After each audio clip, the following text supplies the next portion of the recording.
Outra importante classificação para funções é o que nós chamamos de função par.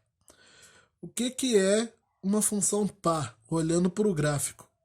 Aqui eu tracei, não terminei de traçar os gráficos, mas deixei os pontos já para indicar.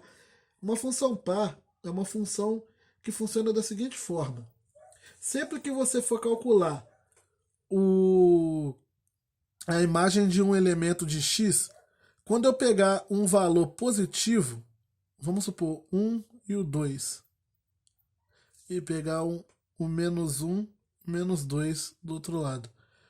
A imagem do cara, do elemento positivo, ela vai ser a mesma imagem que o oposto daquele elemento, no caso, a versão dele negativa.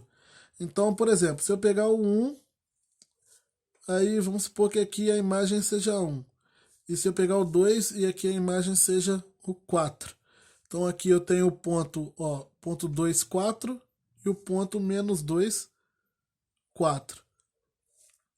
Esses pontos aqui, ó, as imagens dos elementos são iguais às imagens dos opostos deles. Esse tipo de comportamento é o comportamento de uma função do tipo par. No caso aqui, essa função aqui, eu não terminei de traçar o gráfico dela. Essa função, o gráfico dela seria uma parábola, porque essa função aqui eu queria representar a função quadrática ou a função de segundo grau, que é a função que tem o gráfico como uma parábola. Na verdade, a lei de formação dessa função aqui é f de x igual a x ao quadrado. Se você observar, 1 ao quadrado igual a 1, 2 ao quadrado igual a 4. Menos 1 ao quadrado também é igual a 1, menos 2 ao quadrado também é igual a 4. A função quadrática, depois vocês vão aprofundar nisso com certeza mais para frente, nas funções de segundo grau, ela é uma função que tem esse tipo de característica que nós chamamos de função do tipo par. Um outro tipo de função par aqui também, essa aqui vocês vão ver menos, porque ela não é muito cobrada em Enem e PISME, é a função módulo. Mas de vez em quando ela aparece por aí, porque ela está lá dentro do conteúdo programático, apesar de não ser cobrada muito. A gente não vê elas muito na prova, mas temos que ver porque pode ser que ela apareça. Essa aqui é a função do tipo módulo. O que significa isso? Aqui eu tenho um, a imagem dele é 1. O 2, a imagem dele é o 2. O 3, a imagem é o 3. O 4, a imagem é o 4. Agora, do outro lado, o menos 1, a imagem é 1. Menos 2, a imagem também é 2. Menos 3, a imagem é 3. Menos 4, a imagem é 4.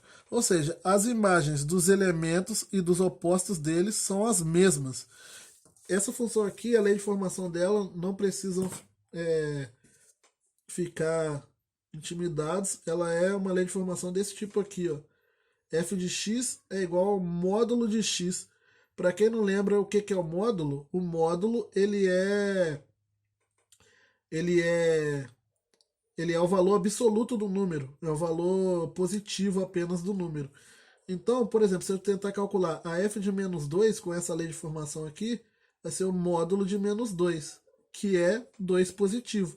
Por isso que a imagem do menos 2 é o 2 positivo, e dá aqui.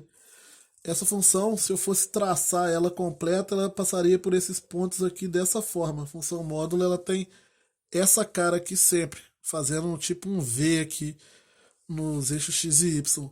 Muito parecida com a parábola, só que a parábola é uma curva, o módulo seriam duas retas. Então, essas são características. Olhou para um gráfico, tem uma característica parecida com essa daqui, pode ser que seja uma função do tipo par.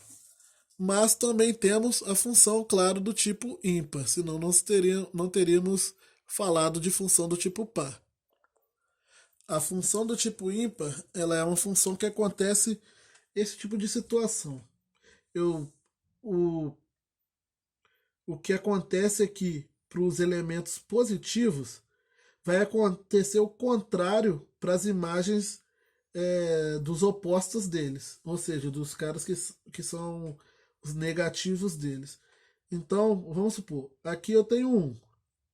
Aí a imagem do um é o 1, o 2, a imagem do 2 é o 2, o 3 é o 3, o 4 é o 4. Agora, A imagem do menos um é o menos um. A imagem do menos 2 é o menos 2. A imagem do menos 3 é o menos 3. Então, o que está acontecendo? Eu tenho ali, para os elementos x, eu tenho as imagens f de x. Para os elementos menos x, que seriam os opostos de x, eu tenho a imagem f de menos x. Só que f de menos x, se você observar, é o oposto da imagem de x. Então, o que vai acontecer? A f de menos x também poderia ser reescrita como menos a f de x. Observa, ó, o 2. Quem é a imagem do 2? Observa o seguinte, f de 2 é igual a 2. Agora, quem é f de menos 2? É igual a menos 2. Só que menos 2 é o oposto do 2. Ou seja, a f de menos 2 é menos a f de 2. Perdão, de 2. Isso aqui é uma característica de função do tipo ímpar. E funções do tipo ímpar ela tem esse gráfico assim, com esse formato, onde você tem uma simetria ao contrário de um eixo para o outro. Ela está vindo de um jeito, aí inverte, você tem a simetria inversa do outro lado.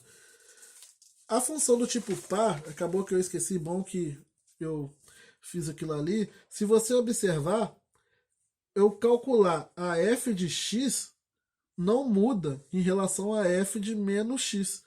Ou seja, eu calcular a imagem de um número positivo, se eu for calcular do negativo dele, o oposto dele, vai dar o mesmo valor.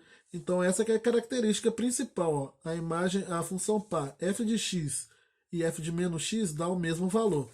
Agora, lá na função ímpar, se eu calcular a f de x, a f de menos x vai dar o negativo da imagem do x, vai dar o oposto da imagem do x. Então, essas seriam as características de função do tipo par e tipo ímpar. Não precisa ficar muito preocupado se não entendeu, porque esse assunto aqui também é um assunto que não é muito explorado no Enem, podem ficar tranquilos. No PISM, muito de vez em quando, não chutaria de cair esse tipo de coisa, mas já caiu no passado, então pode ser que volte em algum dia no futuro, nunca se sabe, então temos que falar sobre elas e, claro, fazer alguns exercícios só para ficar fixado isso na mente para o caso de aparecer. Agora, existirão funções, por mais que nós tenhamos a classificação de tipo crescente, decrescente ou constante, existirão funções que poderão ganhar mais de uma característica dependendo de onde eu estiver olhando para ela. Por exemplo, esse tipo de parábola aqui. Esse tipo de parábola é uma função que, se você olhando da esquerda para a direita, igual eu ensinei, se você olhar da esquerda para a direita, ela é decrescente até esse ponto aqui. Daqui para frente, ela passa a ter uma característica de função crescente. Então, existem funções que são crescentes e são decrescentes também. Depende de onde você está olhando para ela. E um tipo de problema muito comum é perguntar qual o intervalo de uma função é crescente, qual o intervalo daquela função é decrescente. Quando ele pergunta isso, ele está querendo que você olhe aqui para o eixo x e analise até onde a função é crescente e até onde ela é decrescente. Então, por exemplo, essa função ela é decrescente aqui, ó, desse ponto, que no caso tem essa coordenada x, até esse ponto que tem essa coordenada x. Então ela é decrescente, perdão, nesse intervalo. Se eu tivesse valores aqui, vamos supor, menos 4 e 0. Então ela é decrescente do menos 4 até o 0.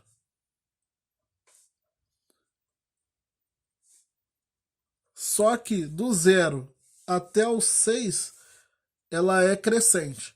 Então, desse intervalo aqui, ó, que vai do 0 até o 6, ela está subindo. Então, sempre que eu vou analisar decrescente, crescente, eu estou olhando aqui para o eixo x, tá?